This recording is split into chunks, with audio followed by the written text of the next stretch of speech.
Welcome to Mika Amchi Yisrael. In Parashat Behar Behukotai, the pasuk reads, "Ela ha-mitzvot asher tziva Hashem et Moshe ve'el bnei Yisrael." And this is what Borei Olam taught Am Yisrael when we were standing next to Har Sinai. The 49 days of Sefirat HaOmer, really they're a step-by-step, easy to follow Midot workshop to prepare us for Kabbalat HaTorah. The question is, what have we done so far? Besides the 7 midot corresponding to the 7 weeks that we're supposed to work on at this time, there is an additional 48th Kinyan Torah, as outlined in the 6th chapter of Pirkei Avot. These are the prerequisites to true internalization of Torah. There are many people who are learning Torah, yet they don't understand that's not the ultimate goal. One must live Torah, inculcate its teachings into its life, and become a personification of Torah ideals. In order for that to happen, one must prepare for the acceptance of Torah by working on his character. And there's 48 specific Kinyanei Torah, rather than 49 because the 49th day, that's for Chazarah. To ensure that nothing was lost along the way, and on the 24th day, the midpoint, we're taught to acquire a Lev Tov, a good heart. The numerical value of Lev Tov is 49, as represented by the 49 days of Sefirah. If after the halfway point one finds himself becoming kinder to people, speaking softer and more patiently, then he or she is probably making progress. On Rosh Hashanah, Borei Olam decides how much Gashmiyut we'll enjoy during the year. On Shavuot, Borei Olam decides how much Ruchaniyut and Torah we'll have. It's totally dependent on our preparation for Kabbalat Torah. So we ask ourselves, what does a Lev Tov look like? It's not just kindness when things go well, and it's not just patience when life is predictable. The true Lev Tov is revealed in the fire, when the plans unravel, when everything hurts and still the heart remains soft. Let me tell you about one woman who didn't prepare for Torah. She embodied it. Her name was Hannah. She had already lost everything once. The Nazis, Yamach Shemam, took her parents, her siblings, her home, and her entire sense of safety and identity. Auschwitz didn't just burn down the world around her, it left its imprint on her very soul, and she emerged with the kind of silence that only survivors carry. The kind of stillness that speaks of things too deep for words, and somehow she continued to live. After the war, she made her way to France, and there she met another survivor, someone who, like her, had walked through the flames and come out hollowed, but still standing. They married, and together they tried to begin again. Their dream was simple: bring life into the world.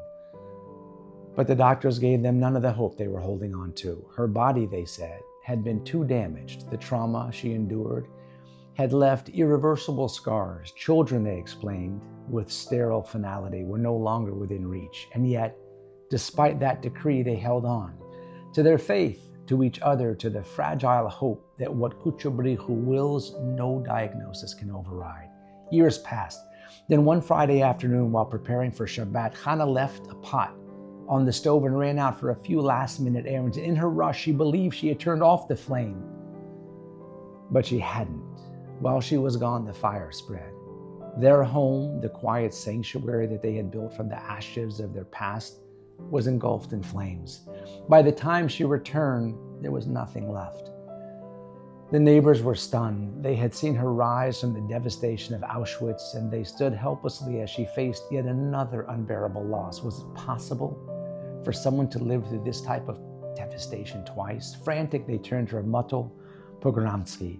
They described what happened: the fire, the destruction, the woman who had already suffered more than most could fathom. Ramatul listened in silence. He closed his eyes and said something extraordinary. Go to her, he told them. Stop her before she sees the wreckage. Tell her, that if she sees and accepts this not as a punishment, but as Yisurim Shel Ahava, suffering from a place of love, then she'll be blessed with a child. They ran to find her just outside the store. They reached her. With care, they shared what had happened, not only the tragedy, but the message, the promise. She listened, her face still, her body unmoving. Everything she had built, every fragile piece of healing she had tried to hold on to, had just been taken from her again. She didn't collapse. She didn't shout. She didn't ask why. She simply closed her eyes.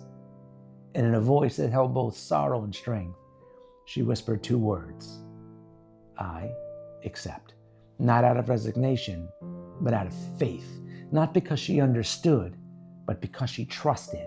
Years later, Naftali Greenzweig stood before a crowd and he shared the end of the story.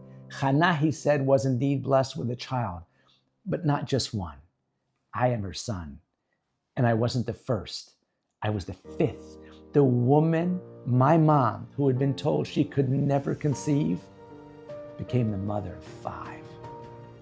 Ladies and gentlemen, what happened that day wasn't just a story of pain.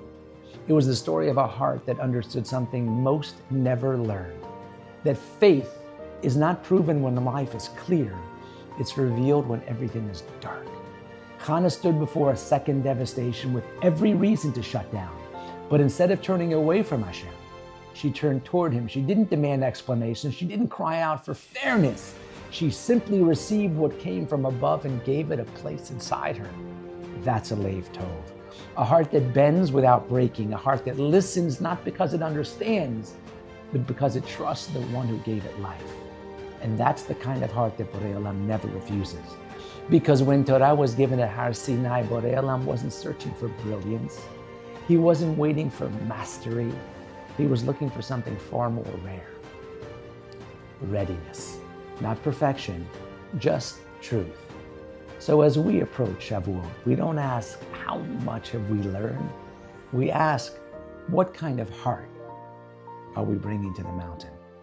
If we approach the mountain with a heart that remains open, a heart that chooses tenderness over resistance, a heart that accepts even when it cannot understand, then we aren't merely counting days. We are becoming a keli, a vessel, and we'll be ready not just to witness the giving of the Torah, but to truly receive it. Shabbat Shalom and Mevorach.